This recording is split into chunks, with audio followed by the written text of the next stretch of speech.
In this video, we're going to take a look at how to utilize the CAM simulation box to gain some information about the motion of each cam that it's generating by moving the follower up and down, and how much of a displacement that it's going to create. In turn, a lot of this information can be used to create like a motion graph, but also just to analyze what kind of movement that each cam is going to create. On a side note, just to kind of show you what is going on, down here in the bottom of your screen in this file there will be a timeline that is keeping track of everything that we have here. So if I select, like for example, one of these they call groups, you'll notice there's a little plus sign icon below. When I click on that, you're going to see it's going to expand, and I see, and if I hover over each one, this is going to highlight follower 2 in the model, and with that, that's the creation of the component. What followed next was a sketch to create the follower, and then the extrusion that led to creating the 3D solid model of that follower. So each one of these groups, a lot of times to clean up timelines, they will group together features, and in that way you can easily find or be able to try to see where are the different items. And as you hover over each group, you can see it will highlight what component that was created in each one.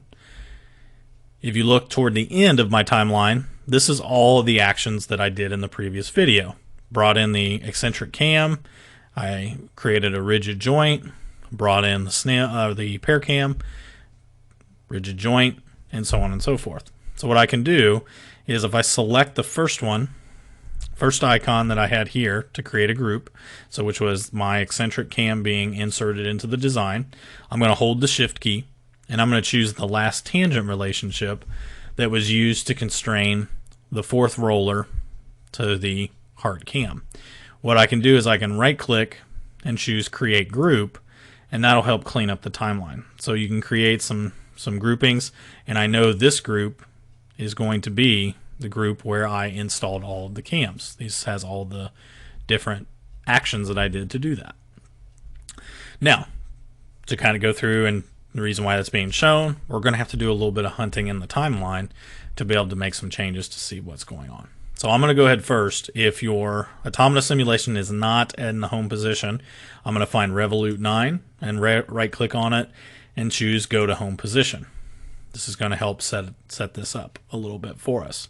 Now, one thing I would like to do is, since this is the 0 degree mark and we can tell by our gauge for our crank handle, I want to analyze what would be the amount of displacement, or as I turn the handle at varying degrees, at what height does the follower reach based upon the cam's profile.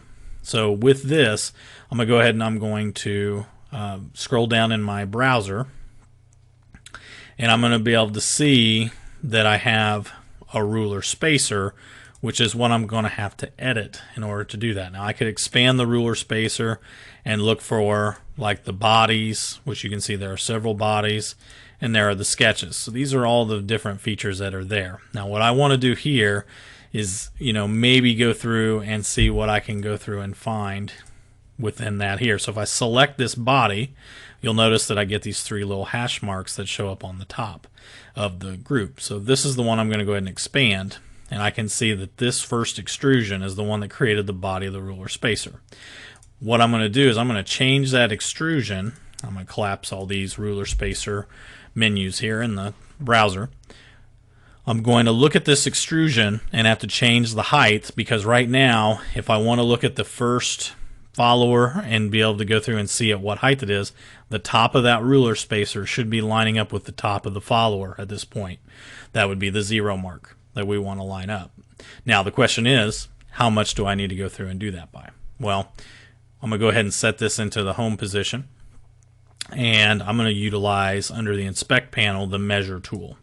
And what I want to look for is I want to make sure the show snap points is unchecked, and I want to choose the top edge of the follower, and then I want to choose the bottom edge of where this is going to be kind of hard because they utilize an acrylic kind of material for the top piece, but right here on this large circle where my mouse is at is where the top of the box would be at. So this is where I want to see. Now what will happen is I'm going to get two values that show up. And as you can kind of see, there's going to be one that shows up kind of going at an angle. Well, the one that I see here is 1.398 inches. But then I have another one, which when you look here, they have this over here in the distance, and they have a minimum distance. So the 1.398, if I hover over it, you can see it highlights in the model. And then the other one is 1.375. The linear dimension that I have going on from the middle of the circle down to the center of the bottom circle is what I want to go through and change my extrusion depth to when I do that. So I'm going to go to close. I'm going to find my extrusion in the timeline, right click and choose edit feature. The zero spacer is set to 2 inches. I'm going to go ahead and change that to 1.375 to match it exactly. Now you're going to notice each one of the followers are at the same height. That's because I'm editing something that happened before I made some changes to what it was in the timeline. So it's like I went back in time before we added in the cams, and the heights of these followers had changed. So I'm going to go ahead and take a look at hitting OK. Now once the model updates and we get back to the point in time, if I click on the front, I can see the top of the follower is sitting right at what would be the 0 mark. Now the ruler here, they have 1 inch, we have a 1/2 inch, we have a 1/4 inch.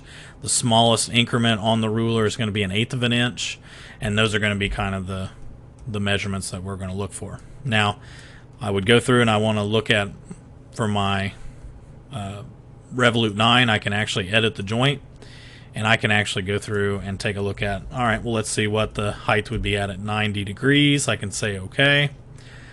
This I can now look at once it updates. Once I've turned the handle 90 degrees, I can see now that we're getting up past right about a little bit over 3/8 of an inch. So this would go through and kind of help us gain some measurements and plot out a motion graph if we need it. And the same process can go through as I go along and I edit the joint. If I place this at 180 degrees, then I'm able to see that I come up to a displacement of 1 inch for this eccentric cam that I have installed here into the model. So those are the types of things you'll see. The other cams will move as well, and they maintain their relationships.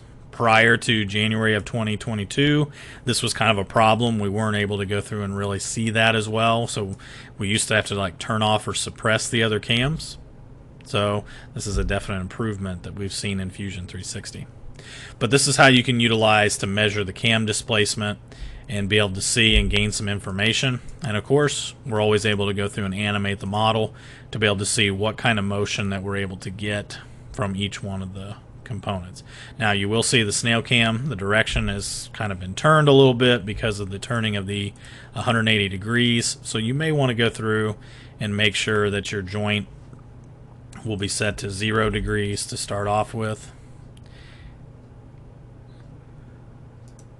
And then as I animate the model, or you may have to check to make sure that snail cam is moving in the right direction, or is facing the right direction, because right now Fusion doesn't understand that, that snail cam can't really turn that way.